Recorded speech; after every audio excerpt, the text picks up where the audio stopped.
So I'm Jamie Jefferson. Hi everybody, I'm Catherine Goki. Hi guys, I'm Jenna. I'm Nate McLean. Hi, I'm Bailey Tisbert. I'm Emily Gartland. Caleb. Hey, my name is Rachel Funky. Hi everyone, I'm Crystal Fitz. I'm Sam Warren. Michael Fox. My name is Brooke Peacock. My favorite memory from InterVarsity was definitely seeing my best friend Emily Gartland come to Christ at Greek Conference. It was just a really amazing experience, and just seeing her growth has been one of my definite favorite memories. My favorite memory, besides making new friends at InterVarsity, was Greek Conference this past February.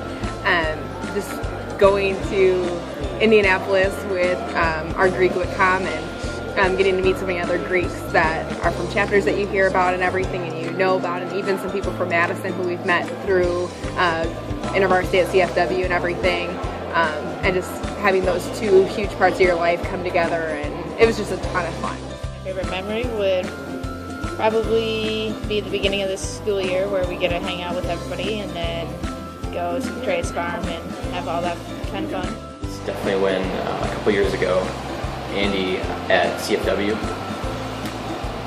he was outside and we were eating, and a seagull pooped on him, and that was pretty funny. My favorite memory from InterVarsity is seeing my roommate come to Christ. I think my favorite thing about InterVarsity is just being able to meet one-on-one with people. So doing gigs and just getting to know people on a deeper level and making those friendships that I know will last throughout the course of the next 10, 20 years. I think that's my favorite part.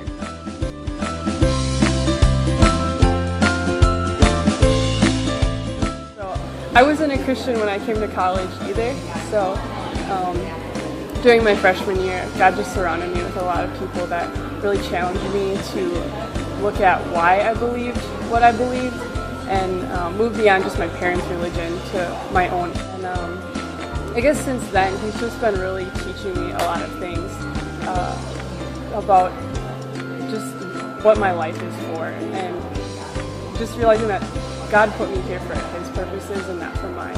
That this life and this whole world is all about His glory. And when I'm obedient to that, and when I see that I'm not the main character of the story, that God is, that I can see amazing things that He's doing. I've seen God give me a new perspective on who Jesus is.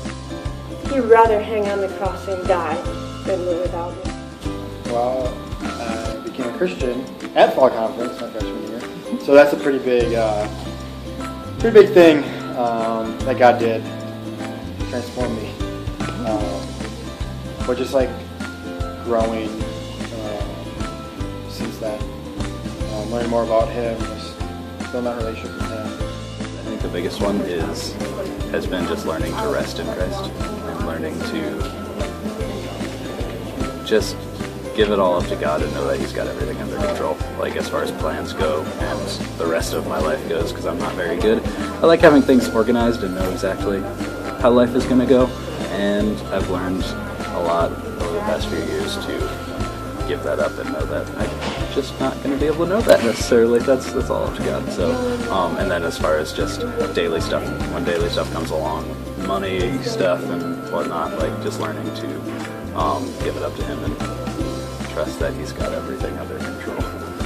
I came into college being a Christian since I was 4 and going to Christian private school, and like I was definitely in that Christian bubble, which is why I wanted to go to public school, public college. And I feel like these past couple of years He's just been like taking that shell that I saw that was myself, that was like this awesome Christian girl that like had everything together, and He was really just kind of breaking it apart piece by piece, showing me my own humanity and my brokenness and my weaknesses, and it's been really hard. It's been a tough transformation, but it's been really, really important, because like I actually now know who I really am without God and what He means to me and why I need Him. God has transformed me by reminding me that no matter how bad things may get and how bad things may seem and stressful and how worried I get about school and just everything going into the real world, that He will always be there to provide support, to lend a listening ear, and to put people in my life that I know I can count on,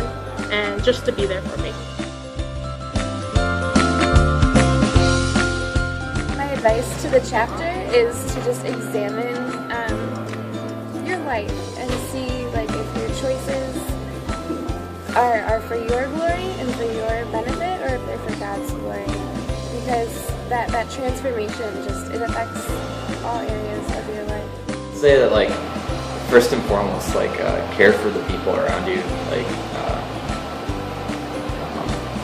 it's like God has a heart for those people, heart for your friends, and a heart for the people on your wing.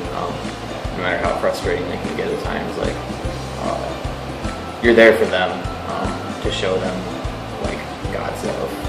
There's always time for God in your life. It's not necessarily time management, but it's let God influence you and be a part of everything in your life. There are times that we get lazy or we just don't feel like doing anything, and reality is just get up and go do something for the glory of God. I guess my biggest advice is just to be yourself. Don't try and be somebody else that you think is better at conveying God's message or something. Just be you. God works through you best when you're just you. Yeah, I guess my biggest advice is don't get so absorbed in your own busy lives that you miss out on what God's trying to do with you right here, right now. Because He put us all here for a purpose, and for His purpose, not our own. And I think there's so much more fulfillment when we live for God than for ourselves. It's so easy to get caught up in different clubs we're involved in, or classes, or trying to get that job, or doing these things. But when our focus turns to the things that we're doing for ourselves, then there's just no joy in that. But when we live for God, even when we're doing our studies for God, or trying to just influence people around us, when our focus is on God, rather than ourselves, it's just really amazing how much He opens up our world and shows us more about the people around us and about His glory.